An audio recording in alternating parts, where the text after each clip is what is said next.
एक बहुत पुरानी बात है। एक जंगल में खूंखार शेर राज्य किया करता था। राजा होने के कारण वह शेर जंगल के बाकी सारे जानवर पर दौंस जमाता था और उनका शिकार करके उन्हें खा जाया करता था। कई बार वह एक या दो नहीं बल्कि कई जानवरों को मार दिया करता था। इस बात से जंगल के सभी जानवर बहुत परेशान थे। उन्हें डर लगता था कि इस तरह एक दिन शेर के सारे जानवरों को खा जाएगा। इस बात का हल निकालने के लिए सभी जानवरों ने फैसला किया कि वो जाकर शेर से बात करेंगे और उसे समझाने की कोशिश करेंगे। इस फैसले के बाद हिम्मत करके दूसरे दिन सभी जानवर शेर के पास गए। शेर अपनी गुफा में आराम कर रहा था। उन सभी के आने के कारण उसकी नींद खुल गई। उन सभी को एक साथ देखकर शेर गुस्से से बोला, तुम सभी एक साथ यहाँ क्या कर रहे हो? मैंने कोई दावत रखी है क्या? इस बात पर जानवर दल का सरदार बोला, महाराज, हम सभी यहाँ आपसे एक विनती करने आए हैं। दरअसल आप जब भी शिकार पर निकलते हैं तो एक साथ कई जानवर मार देते हैं, जिनमें से कई को आप खा भी नहीं पाते। आपके ऐसा करने से हमारी संख्या कम होती जा रही है और आपकी प्रजा छोटी होती जा रही है। अगर यूं ही चलता रहा तो एक दिन आपके राज्य में एक भी जानवर नहीं बचेगा और जब प्रजा ही नहीं होगी तो राजा भला किस पर राज्य करेगा? इसलिए आपको सदैव अपना राजा बनाए रखने के लिए हमने आपके भोजन का इंतजाम करने के लिए योजना बनाई है।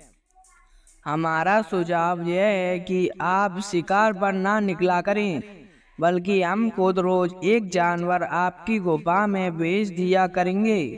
इस तरह रोज आपका भोजन भी हो जाएगा, आपको मेहनत भी नहीं करनी पड़ेगी और आपकी प्रजा को भी राहत रहेगी। शेर को जानवरों की योजना सही लगी और उसने कहा, ठीक है, मुझे तुम्हारा सुझाव मंजूर है, लेकिन एक बात का ध्यान रखना, अगर किसी दिन मेरा भोजन आने में देर हुई या भोजन कम आया तो मैं जितना चाहूं उतने जानवर को मार डालूंगा।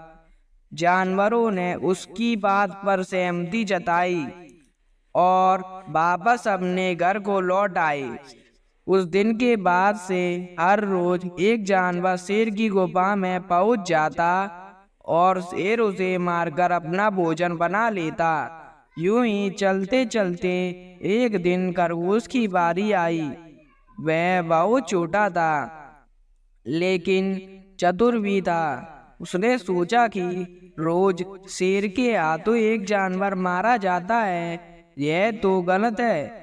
इस परेशानी का समाधान करने के लिए कोई चाल चलनी पड़ेगी। तभी उसके दिमाग में एक आइडिया आया।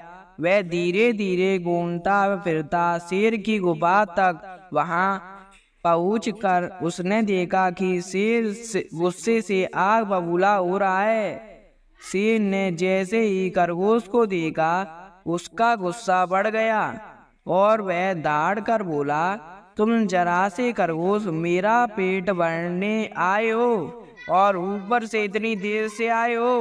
पता है मुझे कितनी जोर से भूख लगी है?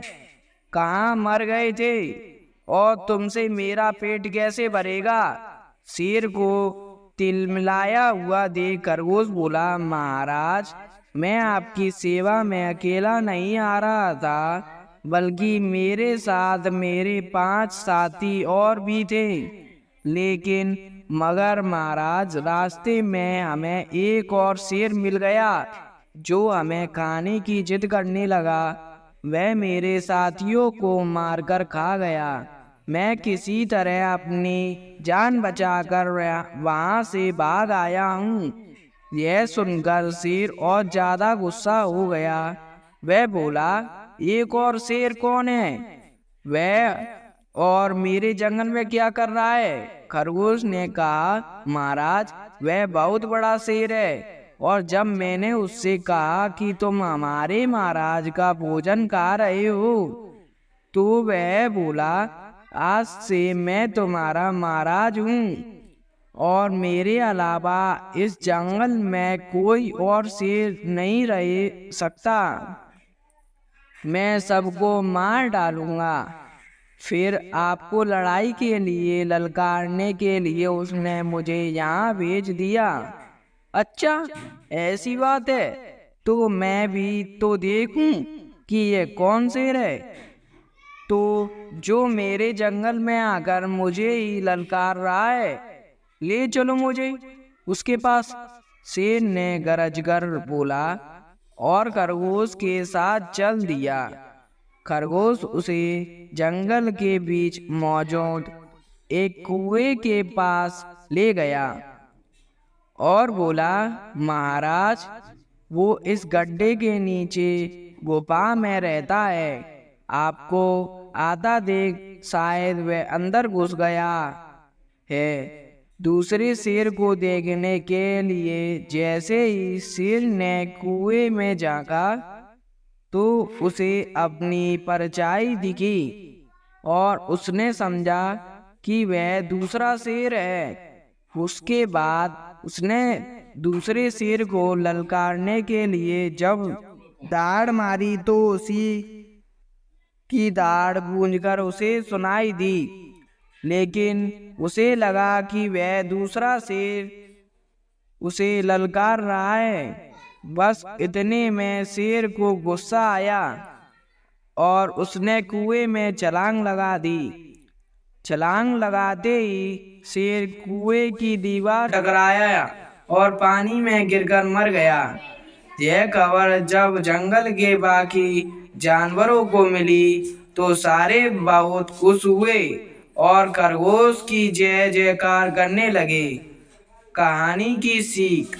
बच्चों, इस कहानी से हमें यह सीख मिलती है कि मुश्किल से मुश्किल परिस्थितियों में भी दिमाग शांत रखने से हर कठिनाई को आसानी से सुलझाया जा सकता है। धन्यवाद।